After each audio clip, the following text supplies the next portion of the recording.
In this episode, NVIDIA-backed SandboxAQ drops 5.2 million AI molecule quantum leap in drug discovery. Stablecoins hit $252 billion record as US Senate gets green light but Tether freaks out.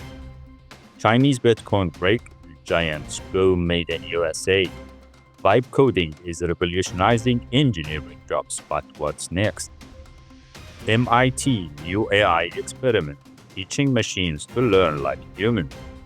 WormGPT reloaded. Cybercrime's favorite AI is back and smarter than ever. When AI goes rogue, Grok and the white genocide glitch. CareerBuilder and monster collapse. Largest password leak in history. Swipe right on your web history. Browsers dating bold.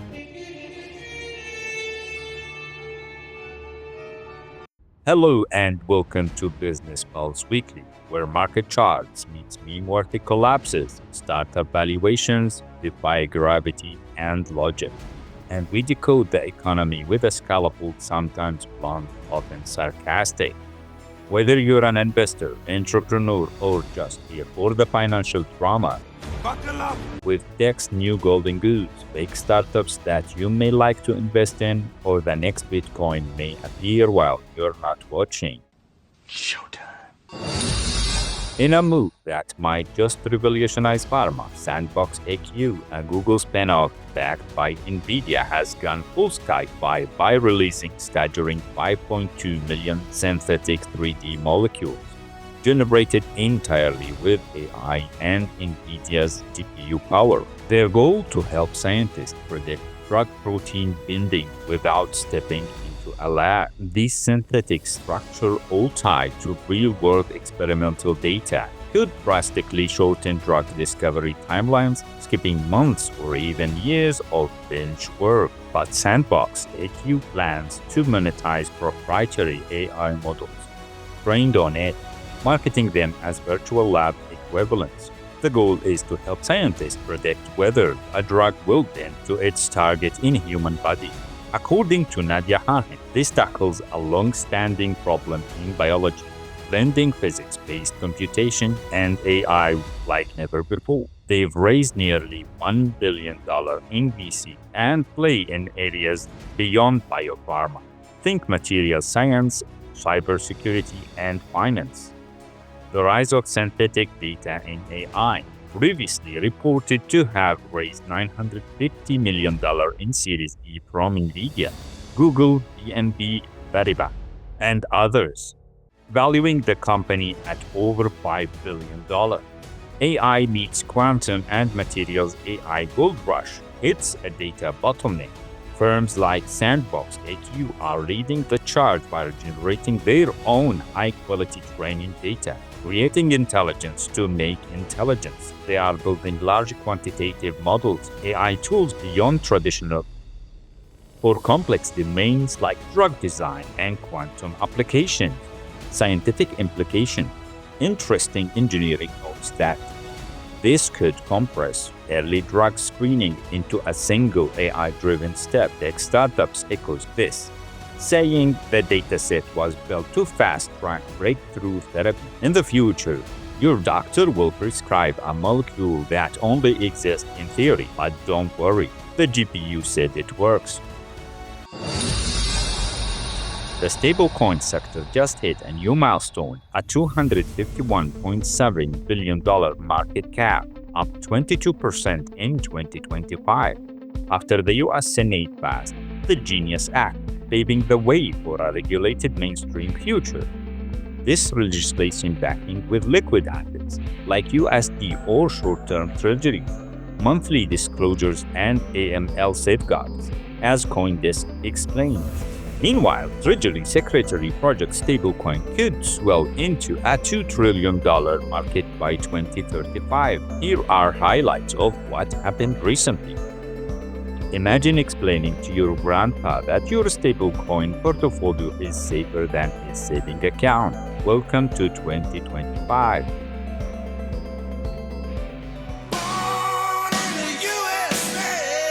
Chinese Bitcoin rig giants go made in USA to shield against tariffs and spy allegations.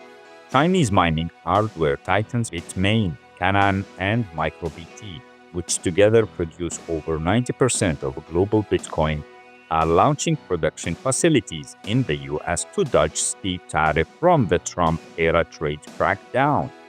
Bitmain kicked off US manufacturing in December 2024. Canaan is currently running pilot production lines. MicroBT is actively mapping out a US localization strategy. These moves aren't just tariff tactics. They are strategic pivots to produce politically acceptable hardware amid growing US-China tech tension. Good to know that North America accounts for about 30% of Bitcoin mining, relies on about 90% Chinese hardware, a choke point for US operation. Yes, classic American strategy. Slap some tariffs, wave the flag, and hope the problem will disappear. You stupid. Meanwhile, the Chinese manufacturers said, cute, now hand us the blueprints to your factory. America tried to block the door and China just bought the building next door. Turns out, trying to outsmart the folks who invented both fireworks and Foxconn might not go as planned. While Washington debates TikTok bans, Bitmain already assembling rigs in Texas, probably faster than the Congress can read their own crypto legislation. Alright, time for the AI news, which honestly feels like 90% of everything these days. Makes you wonder, are we teetering on the edge of a market crash bigger than the dot-com bubble, or are we stepping into a whole new era nobody saw coming? What's your take on this? Tell us in the comment below. Vibecoding is revolutionizing engineering jobs. In Kirkland, Washington's software engineer watches AI churn out thousands of lines of code simultaneously across multiple projects. This isn't sci-fi, it's the new reality of Vibecoding, where developers prompt AI models to write entire apps and websites with minimal human input. Once seen as a helpful autocomplete tool, AI coding models from OpenAI, Anthropic, and Google have evolved rapidly, igniting fears of a looming job apocalypse for software engineers. Anthropic's CEO predicts that within months, AI could be writing 90% or more of all code. This has sparked major shifts. Some companies are already downsizing developer teams, but experts caution AI isn't ready to replace human yet. The code generated can be buggy, insecure, or unpredictable. MIT economist David Autor notes that while routine coding might be automated, complex software engineering requires human skills that AI can't replicate anytime soon. The coding community is divided. Younger developers embrace AI tools enthusiastically. Seasoned programmers warn of risks like inconsistent output and security holes. Some view vibe coding as a new layer of abstraction, similar to how languages like Python simplified earlier programming, but not a total replacement. In fact, mastering coding fundamentals remain crucial. AI can do everything for you, including mess things up, says Yegan. As AI tools become widespread, developers will need to focus on projects. Despite the hype, many industry leaders believe AI will reduce demand for average developers but increase the need for skilled engineers who understand that technology deeply. Learning to code is still a valuable skill, akin to learning math, essential for leveraging AI effectively. In short, Vibecoding is shaking up software development, but it's far from the end of human engineers. Instead, it's the start of a new era where AI and humans collaborate. If developers can adapt quickly enough, I wonder, once AI does all our jobs for us, who's gonna solve the financial crisis it helped create? The AI too?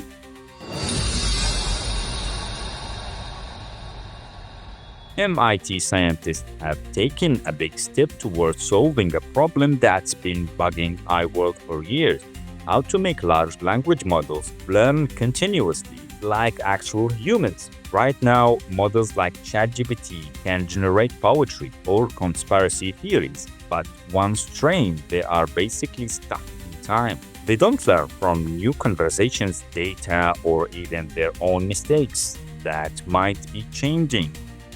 Interseal self-adapting language models, a system developed at MIT that allows an AI model to update itself based on new information using its own generated data. Think of it like a student who takes notes, rewrite them, and uses those notes to study, except the student is a machine. It is how it works. The model generates a new passage based on something it read. It then returns itself using this new synthetic content. Finally, it tests itself and, depending on performance, adjusts its internal parameter accordingly. MIT tested this on a smaller version and it worked. The models continued improving well beyond their original training, even on complex abstract reasoning tasks. This could make AI tools smarter, more personalized, and better at keeping up with users' needs and world events. It's also a step towards autonomous learning, where AI decides what it needs to learn and when. But there is a catch. The models still suffer from catastrophic forgetting, where learning something new makes them forget older knowledge. Basically, it's like studying for a final and forgetting everything from midterm. Plus, it's resources intensive and needs some clever sleep scheduling. They are thinking about letting AI models sleep to consolidate new info. Kind of like us. This aligns with broader moves in the AI field. So next time your chatbot remembers your coffee order or starts offering unsolicited opinions about geopolitics, just remember it might be doing its homework behind the scenes. WormGPT Reloaded. Cybercrime's favorite AI is back and smarter than ever. So remember when people said AI could change the world? Well, it is, just not exactly the way TED Talks imagine. WormGPT, the AI tool that basically moonlights as a digital crime lord, is back. And this time, it's evolved into a full-blown franchise for hackers. Think of it as the ChatGPT of the dark web, but with fewer guardrails and more malware tutorials. Launched in 2023 and quickly shut down after its developer was exposed, WormGPT has mutated into decentralized clones now hosted on Telegram and shady forums. Two versions are making waves. Piano WormGPT, powered by Elon Musk's Grok, uses clever jailbreak prompt to bypass restrictions. Xen Zero Pitch WormGPT, based on Mistral AI's Mixtral, rewrites its own system to behave like fully uncensored cyber assistant. These aren't just experiments. They are plug-and-play hacking tools, complete with phishing generators, credential harvesters, and even PowerShell scripts. And they are being sold as monthly subscriptions, like Netflix or Cybercrime. Other uncensored AIs, BroGPT, DarkGPT, EvilGPT, are popping up like malware mushrooms. The dark web is now running its own version of OpenAI, just without the ethics team. Security firm Cato confirms this is no longer speculated. Powered attacks are real, operational, and slipping past traditional defenses like firewall and signature-based detection. According to survey, 3 of the top 6 threats in cybersecurity now directly involve AI: prompt injection, deepfake attacks, AI-based phishing. Why this matters? Companies still threat AI risks like a panel discussion topic. Meanwhile, hackers are using the same tech to rewrite the rules of cybercrime in real time. If your AI strategy doesn't include defense, you don't have a strategy. Experts now recommend using AI to fight AI.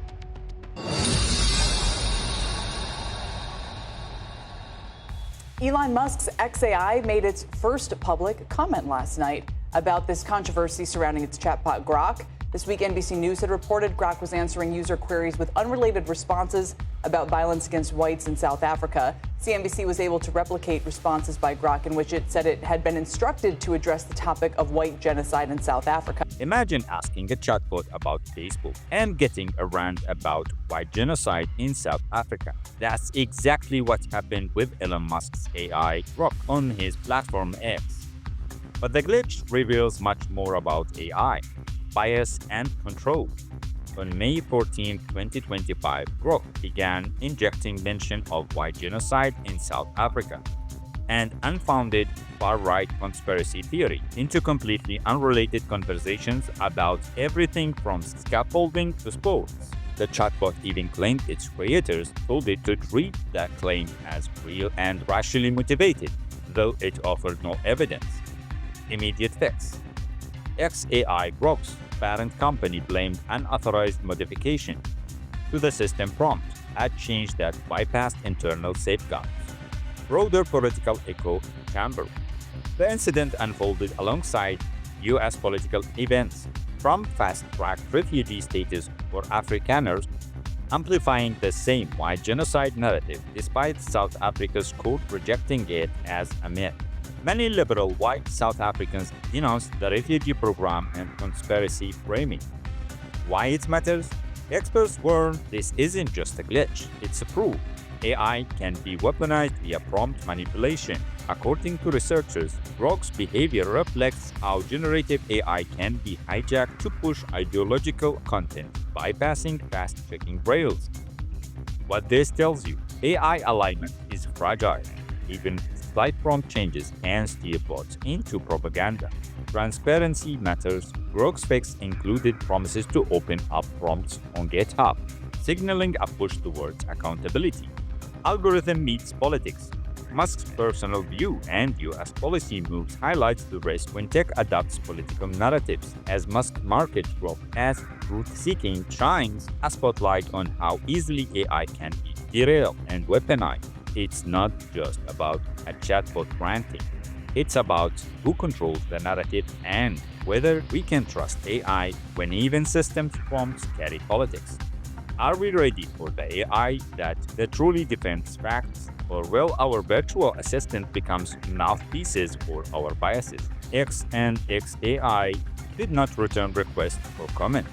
So the guy who usually tweets non-stop, whether it's world-shattering or just random noise, is suddenly silent when his AI starts ranting about a so-called genocide from 2 decades ago.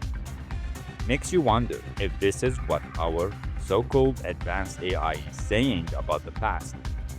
What will it say about the atrocities we are witnessing right now in real time? I imagine if the AI started to talk about the real genocide that we are witnessing live from Gaza, as it does not comply with the Western standard morality, it would be shut down in a fraction of a second, and some countries will be accused of hacking the system. Hypocrisy at best.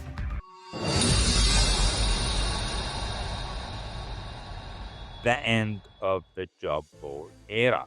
Once iconic pillars of online search, CareerBuilder, founded 1995, and Monster 1999 have now merged and filed for Chapter 11 bankruptcy. The new entity even showed a lifeline last year, extending loans, shedding staff, and slashing marketing spend. But now, with assets between $50 to $100 million and liabilities of $100 to $500 million, the final blow has landed. Bankruptcy filed. In 2024, CareerBuilder's revenue plunged nearly 40% per Moody's. By mid-2024, the business was down to just $6 million in cash. Once commanding billions in market value, Monster was worth over $8 billion, and CareerBuilder exceeded $700 million in annual revenue. Today, they can't compete. Competition: LinkedIn, Indeed, Glassdoor. With network effects, AI-driven matching, mobile-first experience left legacy boards in the dust. Failure to innovate. CareerBuilder tried social features, Monster tried mobile. but they lacked real AI or user-centric tools. Macro weaknesses: a post-pandemic hiring freeze and subscription cancellations exacerbated declines. So yes, it's the end of an era.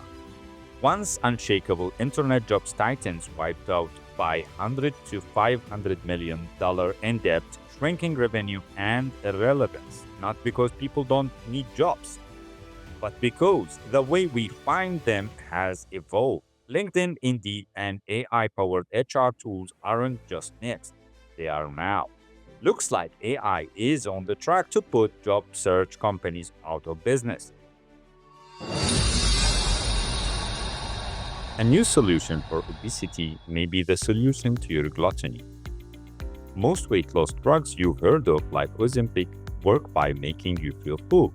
They basically fool your brain into thinking you've eaten enough, so you naturally eat less. It's all about suppressing appetite and slowing digestion. But what if there was a pill that helped you lose weight without starving you or making you feel hungry? Sounds like magic, right? Well, an experimental drug from Uruguay might just do that by actually burning fat, not just cutting calories. Meet Sana, a new obesity drug that works completely differently from the popular GLP-1 drug like Ozempic. Instead of making you feel full, Sana targets how your body burns energy, specifically through a process called creatine-dependent thermogenesis. Creatine, if you didn't know, is that supplement gym buffs take to build muscles, but it also plays a role in how your fat cells generate heat, basically burning calories to keep your body warm. In a small early-stage human trial, participants taking the highest dose of Sana lost about 3% of their body weight in just 2 weeks. That's similar to what some users see with Ozempic. But, and this is the key, they didn't report any drop in appetite or feeling less hungry.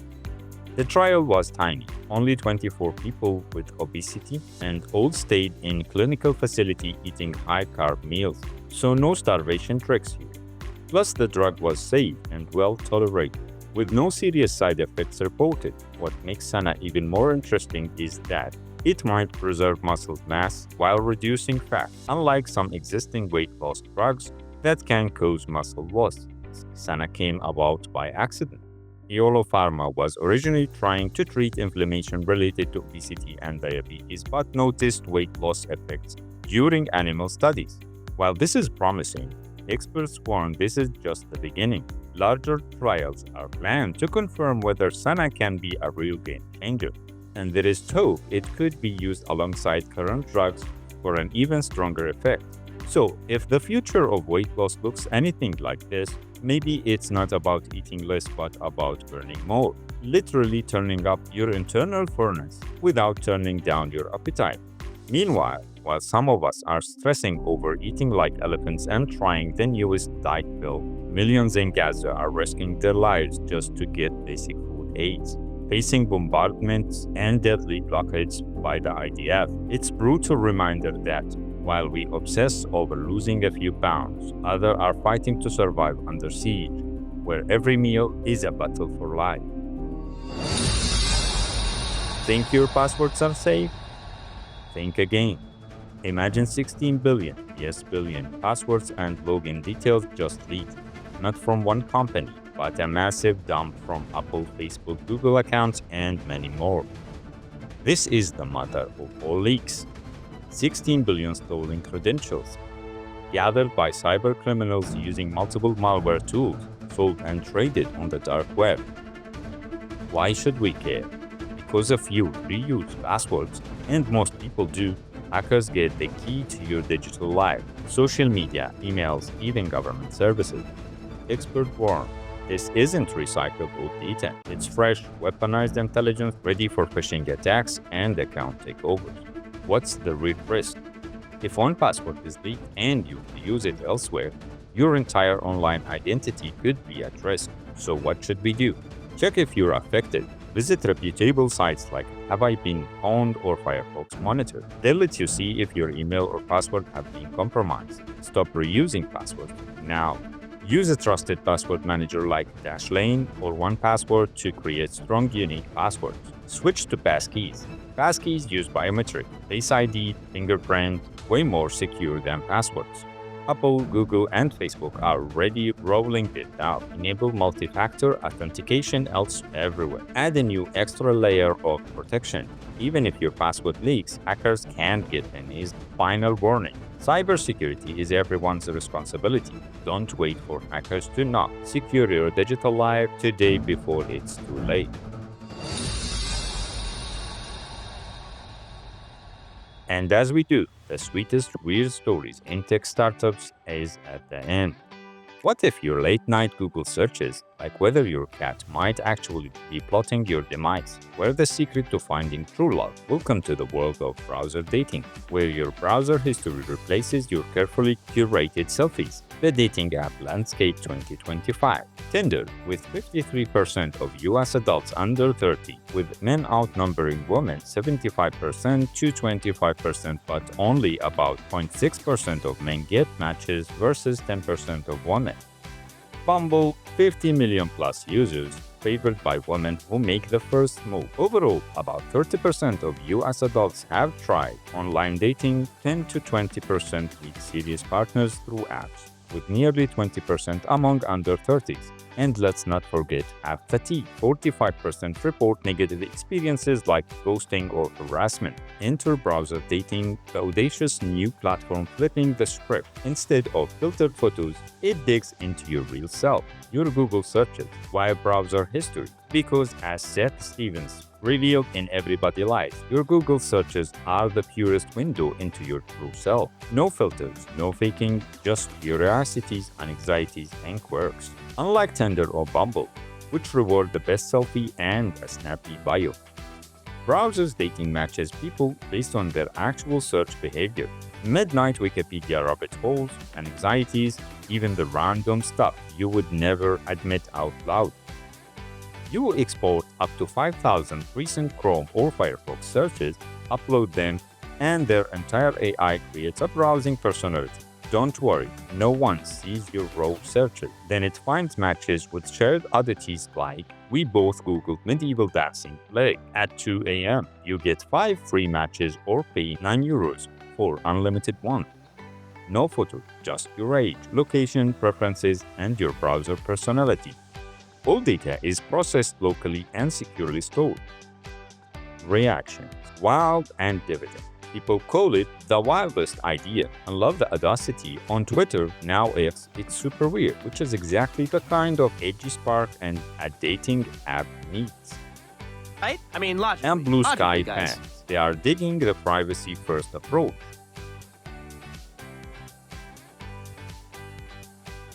Why browser dating? With 42% of adults agreeing dating sites made finding a partner easier, but only 10 to 20% really scoring meaningful matches, it's clear the dating world craves something real, and maybe browser dating is that shot. But the concept is a fascinating social experiment. So who's behind it? Dries Deporter, a digital artist turned developer, created this as a social experiment, not just a business. His past work plays with digital privacy and public surveillance art. He believes our searches reveal more truth than any polished selfie.